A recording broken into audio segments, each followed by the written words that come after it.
So we're not done here with this. Like I said, I'm almost at 42%, 41.5%, 42% rounded up. My goal was 40%. And I've achieved the goal. You know, that's what I do. I set goals for myself and I achieve them. Do I make them every time? No. But if you study with what you're trying to do and you read and you think about it, a lot of times, I'm not saying you're going to hit a home run every time, but by taking the time to think about what you're doing and the ramifications of whatnot, pluses and minuses, and reading, you can do the best you can do, put it that way.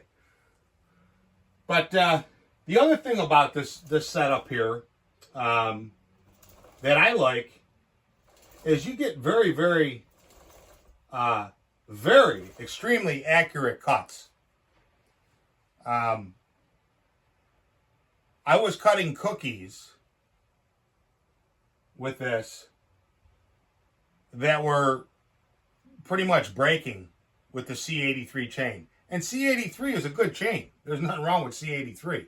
There's no doubt about it. That's one of, if not the best, off-the-roll chains that you can spin up, put on your saw, and she cuts. Where the guys have problems is once it gets dull. But that's beyond the scope of the video. But this chain really cuts beautifully. Like I said, the cookies that I was cutting, you know, maybe, I don't know, 1/4 inch, 3/8 inch cookies. And I'll tell you what, to the eye, they were dead nuts. I bet you they were within a 64th or a 32nd of an inch of thickness of being uniform. You can't do that with the other chassis. Or I can't do it with an off-roll chain. It just doesn't work. So anybody that wants to do, say, a little bit of milling, freehand milling. You could this chassis will give you the ability to mill something freehand as good as you can. The other thing is if you're somebody that's messing around, maybe wanting to build a log home, and you need the most precise cuts that you can get, there you go. So it's not just, and there's probably other things, advantages, and there's some disadvantages. Disadvantage being that, you know, you might get some stretch. Who knows, the thing might not take all the power and break. I think I'll be all right. I mean, I've got quite a few years on a 261 running this chassis. Although it's only a 16-inch bar, and it doesn't have the horsepower and torque, but I haven't had any problems with this. So this may be the limit. I mean, you start getting into 70 cc's or trying to put this on a 500i with a longer bar, it may not handle it. I don't know, to be honest with you. Although I have checked out on some forums overseas across the pond, and a lot of these guys mill with this chain. I guess it gives a really nice finish, and they haven't had any problem with it stretching or whatnot either. I mean, I guess if you keep these things very, very sharp, you're going to cut maybe half, 3/4 of a tank of fuel, and by that time she's down to about 90% sharp. Okay, stop, put the saw down, either take this chain off and put another chain on, or do like I do and bring a couple saws with you. And I think as long as you keep this sharp, you know, the stretching is not going to become an issue. That's just my opinion. Of course, you know, I could be wrong. I've got some logs coming in. I've got a few jobs coming up down the road. You're looking down a couple weeks here. But, you know, I'll try it out myself. I've tried this one. I've got years on it. 16-inch. The steel version. You can see the tips are exactly the same. And I haven't had any problem. But then again, like I said, I keep it sharp. You sharpen it, hand file it, set the rakers, go cut, and when she gets about 90%, maybe even 85% of being 100% sharp, and you'll know. If you've ever cut wood, you can just tell. When you got a brand new sharp chain, it's all oiled, it cuts like butter, and then after so many cuts, if you catch it right then and there, I don't think you'll have any problem. I don't think you'll have a problem with any chain or saw if you keep the chain sharp. And, you know, but speaking of chain, you know, this is not the be all end all chain.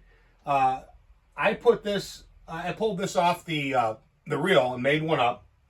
And then yesterday I hand filed it and I adjusted the rakers down to like 25 thousandths.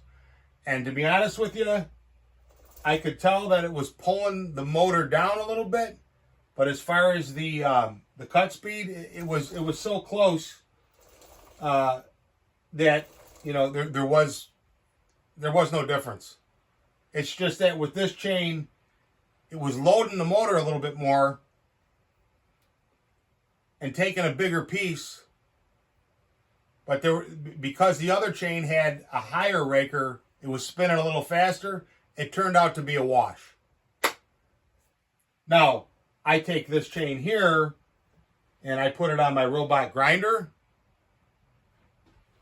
I can get a lot more cutting speed out of it by grinding each tooth to my angle and to my profile, and then taking this wheel off and slapping another wheel on there, truing it up, balancing it, and then just running over the rakers. And I can get these rakers, if you let this thing go around a couple of times and spark out, you can get them to within 0.2, and that's like 0.0002. And I mean, you do that with this type of chain, everything I said about before of how nice it cuts, it's even better. Now, is that practical to do every time? Probably not. But I have the machine, I've done the work, and I'm telling you that I'm sitting at 42%, 42%, that I can take this chain and put it on here to my angles, and I can probably get close to 50%. Now, like I said, is it practical to do that? It doesn't take that much time to do a chain. I mean, it's a lot easier to develop something where you can use a file and a raker gauge and do it right on the chain.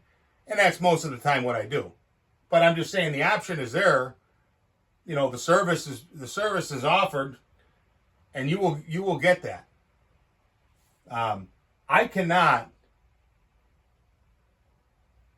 hand file a chain that will exceed this machine. And there's probably maybe 1 in 10,000 guys that can do it. I'm not one of them. But yeah, I'm pretty pleased how this turned out. And there's more in here too. Like I said, this is just stock saw. The air filter stock, jug and slug is stock. There's been no work to the piston. I mean, you can do more work to it and get more, but I'm kind of happy about how it runs now. You know, I'm just going to run it, you know, cut some firewood, do a couple jobs. Hopefully everything pans out for me. And let this thing make me some money. And then maybe on the other one, I'll play around a little bit, you know. But like I said, when I do jobs or I'm out cutting in the yard, cutting firewood, I like to have a couple of these saws. I think a lot of guys get in trouble, you know, with the chains. The chain gets dull and they're pushing on it and it gets hot and you just destroy everything. My system is I let it go to about 90%, just when you just start noticing it. Now the chain will still be sharp. If something happens where you need it, you can still cut with it. But it's just getting to the point where it's just losing a little of that edge. And then I take the saw and, you know, I put it down and I grab another saw, you know, and I continue the cutting. Now this saw here, this has got a 16-inch Pico blade on it. And I've been running this for years. And that's why I decided finally, after a couple of years, I decided to upgrade to this chassis. And I mean, this chassis is nice. And the same thing with the Canon. You know, you can transfer this whole drive to another saw. So that's the beauty of it too. As long as you have all the components or can make the components yourself, you're taking this off and put. In other words, if somebody just bought a stock, say 562 XP, and they did a muffler mod and they're happy with it, you're going to bolt this thing on and you're going to get 17%. And that's probably going to be more than enough for you. And the saw is just going to enjoy a long life. I mean, could you make it faster? Absolutely, but at what cost? And that's the thing, this saw here, when I shot the video, wasn't really that far behind this saw.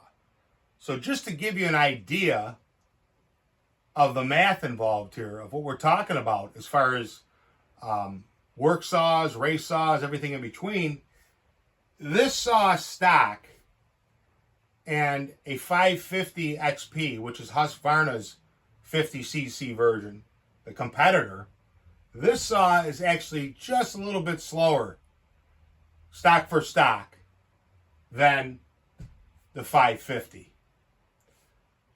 The 562, which I do have, is approximately 22% faster, okay, than the stock 550 XP, which is reasonable. It's another almost 10 cc's, it's 20% bigger. So it's going to cut quicker. It's got more power. It's got more torque. It's just physics, But this saw, the way I have this one built, she didn't come that far behind it. So if you extrapolate, a 550 is just a fuzz, but let's just say these things cut identical.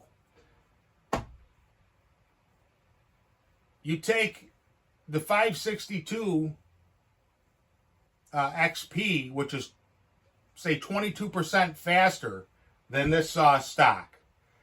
Now I have the 562 XP with my rowdy pipe and this chain, bar and chain combo, the low profile, and I'm tickling 42%. Okay?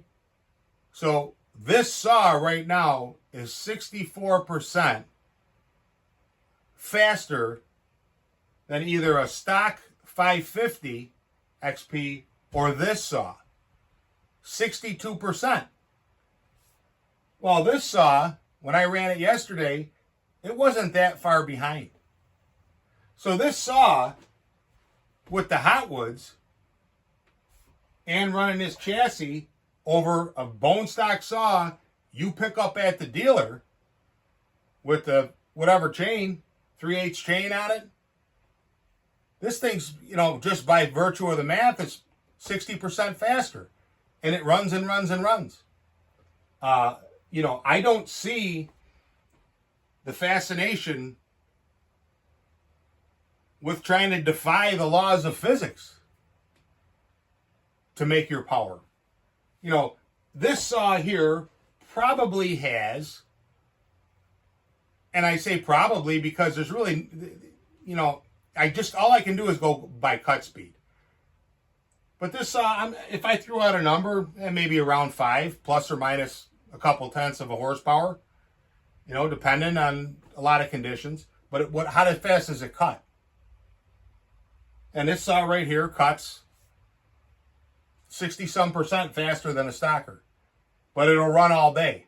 It's at the level. Now, some of that is coming from this chain. Don't get me wrong. But this one's also built. I have it ported. I have a pipe on it. And she cuts. She doesn't burn a lot of fuel. She runs nice or whatever. So, I have the skills and have the level of skill to get this up to 60%. Or I believe I can get it up to 60% with this. I'm at 42%. I need another 18%. And this is with stock chain and everything. I think I can get it out of here or get close to it. But the question is it worth it? Is it worth it to do that?